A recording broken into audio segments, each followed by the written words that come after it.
Hello again, guys. I'm ThorendReynHERE, but you can call me Thor, and this is Satisfactory 1.2 Hard Mode, where I try to complete the game with the 3 new cost multipliers set to the max and fully randomized resource nodes.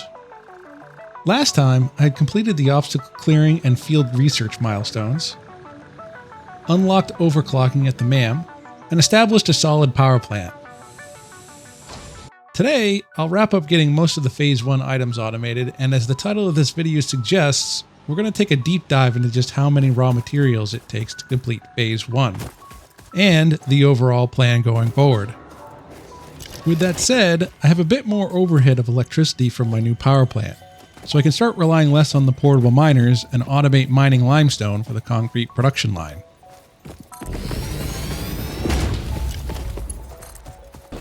And from the Randomized Resource Node Locations, I just so happen to have an oil node right in my backyard here. And, would you look at that, it's a pure node. Won't be using this for a little while, at least Phase 3, but it's nice to know I've got a little bit on hand. Moving on, I find some iron ore nodes at the southeast end of my base, and decide to use one for screw automation and the other iron rod automation.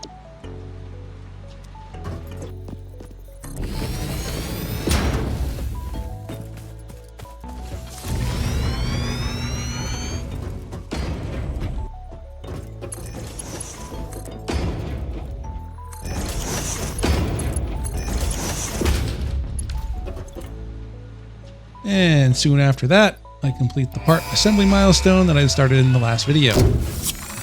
This unlocks access to the assembler machine, and the recipes copper sheets, rotors, modular frames, reinforced iron plates, and of course, the big Phase 1 project part, smart plating.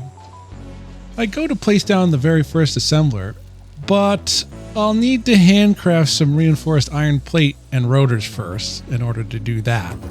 And this is where the flaws in my starter factory begins to show themselves.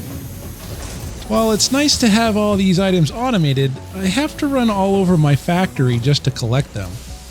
I'll have to see if I can get these centralized at some point. As I'm running around collecting materials and doing various tasks around the factory, I go ahead and select the Logistics Mark II milestone. The 60 per minute throughput of the Mark I belts is a serious limitation right now, as it bottlenecks production. I'll also be needing it to upgrade the power plant.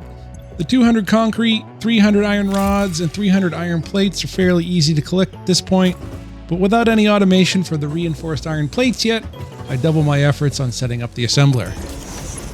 As I finally do so, I find something rather alarming. With the 5 times electricity consumption modifier, one assembler takes 75 freaking megawatts of power. That's about 2.83 burners. Yikes. Well, fortunately, underclocking makes this much more manageable. Seeing how I'm not even producing enough iron plate or screws to keep up with the input at 100% speed, reducing it down to 16.67% speed cuts back on the power draw by almost 90%. Reducing overall power draw down to a much more reasonable 7 megawatts of power. But it does mean I'll be making less than 1 per minute. We'll work on that. This'll be enough for now. All this deserves a quick break, right? Let's see here. Maybe it's time to customize my Pioneer a bit. Oh, would you look at that? A few new helmet options in 1.2. Nice. I kind of like this neon one. And for now, let's just invert the default FICSIT colors. Alright, back to work. I am a bit curious as to just how much smart plating I'll need for Phase 1, so I refocus my efforts on placing down the space elevator. It does take me a little while to cobble together all the items needed, but with all the items now automated, it's mostly a matter of just collecting them from the machines. And we've got ourselves a nice little area set up here. Perfect.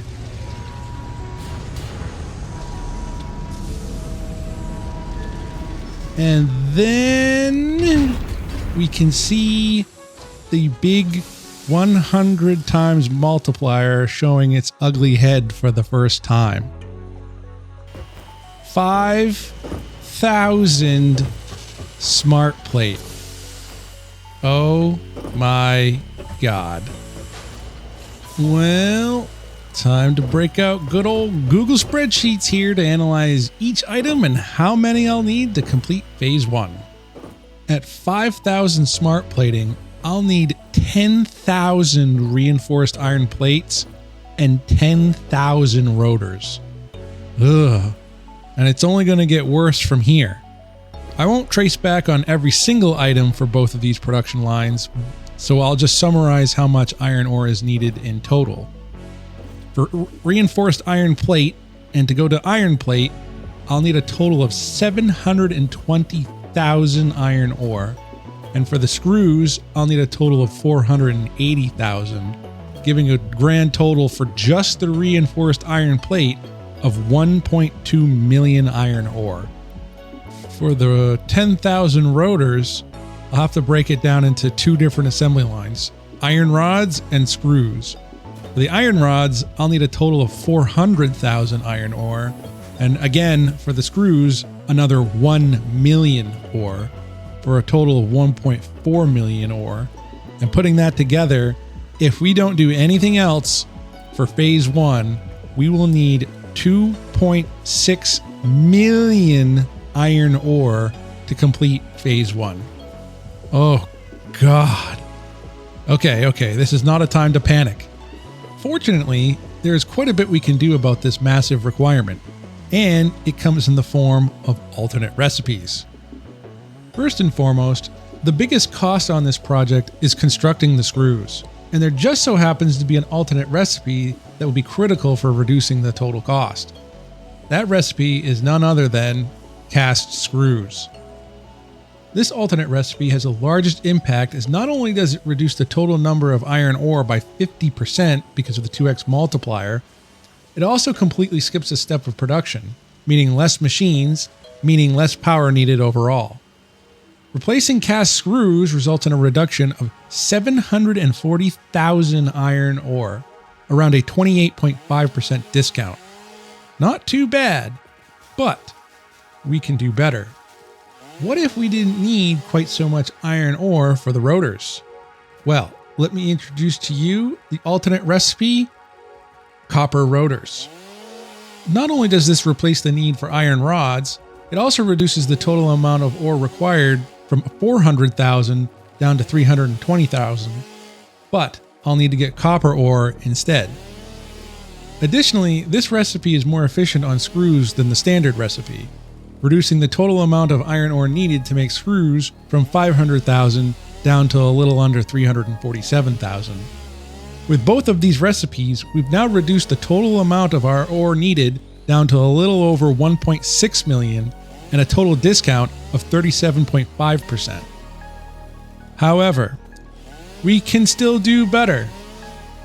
What if we could completely eliminate the need for screws entirely for reinforced iron plate? We can do just that with the stitched iron plate recipe. Now, this actually does increase the ore I'll need when replacing screws with wire, needing about 26,000 additional copper ore to replace the iron ore. However, this recipe is much more efficient on iron plate and will reduce the total iron ore I'll need by 320,000, and the total ore by 293,000. Adding this alternate recipe brings us down to a little over 1.3 million, a total of 1.26 million wiped off the board for a total discount of 48.72%. However, we can do better with one final recipe. What if we were able to reduce that increased cost of the wire for replacing screws? I introduce to you fused wire. That's right, not Caterium wire, fused wire. Fused wire uses the least amount of raw resources over the two alternate recipes.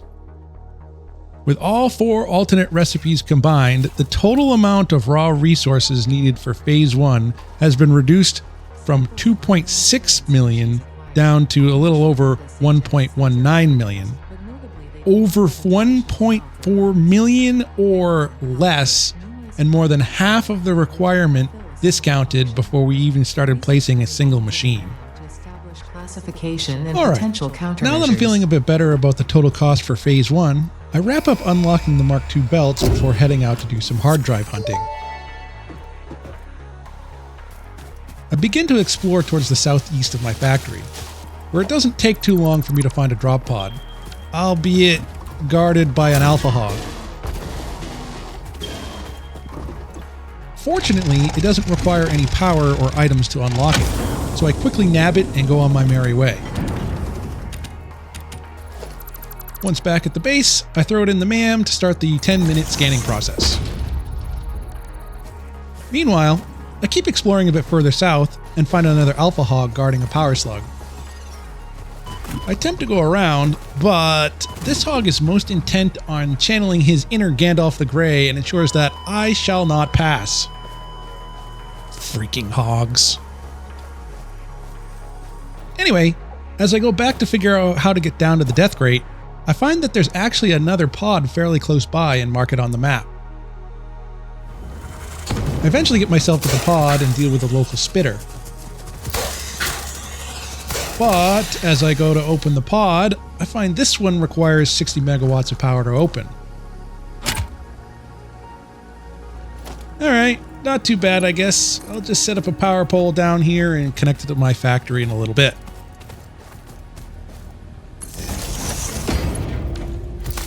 But before I can do that, the first hard drive is done scanning, so I place down the MAM and select my reward. Oh, look at that! I need both of these. Except, I didn't notice at the time it said fused quick wire, not fused wire. Ugh. Well, I've already found two pretty easily, so what's one more? And who knows, maybe I'll end up using it. As I make my way back to the factory, I actually end up finding another pod nearby. This one also doesn't require any power or items, but it's pretty well guarded, so I'm forced to spread some managed democracy before extracting the hard drive and initiate the scanning process.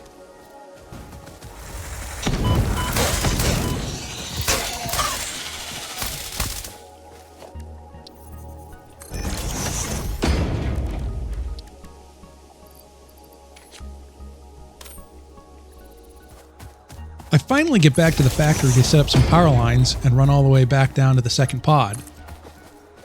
However, as I try to turn the lever... What the heck? Open up! Ugh, that's right. I disconnected that part of the factory to save power. Dang it! Alright, I'm making my own path this time.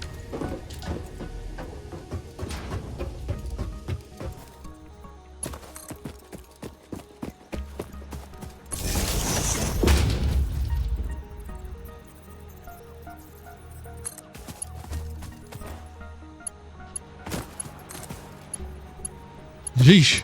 Let's hope it works this time. By the time I return back to the pod, my timing is eerily uncanny as the exact moment I open this pod, the previous hard drive finishes scanning. Alright, let's see what this hard drive has. And this is where I realized I'd messed up with selecting the quick wire. Anyway, I start scanning the next hard drive and explore to the northwest.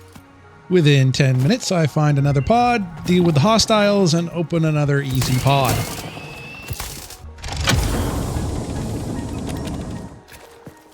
The previous hard drive has also finished scanning, so I take a look and perfect! Cast screws. Let's get the next hard drive scan started and find one more. It takes me even less time to find the fifth pod, which requires a single rotor to open. But I've been dismantling the pods and collecting the nearby items, so I have plenty on hand to open it. However, in my hasty tactical retreat, I end up not looking before I leap. God damn it. Well, I gotta wait for the hard drive to scan anyway, so let's find a way down there, huh? Fast forwarding quite a bit, I finally collect the death crate and the scanning process has completed. Phew, got the copper rotors. Now, just for stitched iron plate. While I'm waiting, I figure I might as well try to find one more pod, just in case. However, I don't end up finding one by the time the scan is complete. And, oh boy, please, please, please. Nice. Stitched iron plate. All done. Now that I have all the requisite alternate recipes unlocked, I can finally start building the smart plating factory. But before I do, there are two supporting projects I want to complete first. The first is restructuring the power plant to burn biomass instead of solid biofuel. I also want to revert the burner layout back to a clean 2x3 configuration instead of this weird T shape, as mentioned in the previous video. And on top of that, I need to double the plant's output and add another floor for a second array of burners. The second project is building a much more robust and centralized mall, since the smart plating factory is going to require a massive amount of materials and components to construct. I'll give you a little peek at what I have planned, including most of the Phase 1 items and modular frames, as I'd like to get prepared for Phase 2 as much as possible. But for now, I'll leave you with some before and after footage of the biomass burner redesign, and we'll tackle those projects in the next video. Be sure to like this video if you were shocked by just how much iron ore is required using the standard recipes. And if you'd like to join along in this journey, hit that subscribe button. Anyways, that's it for this video. Take care, guys.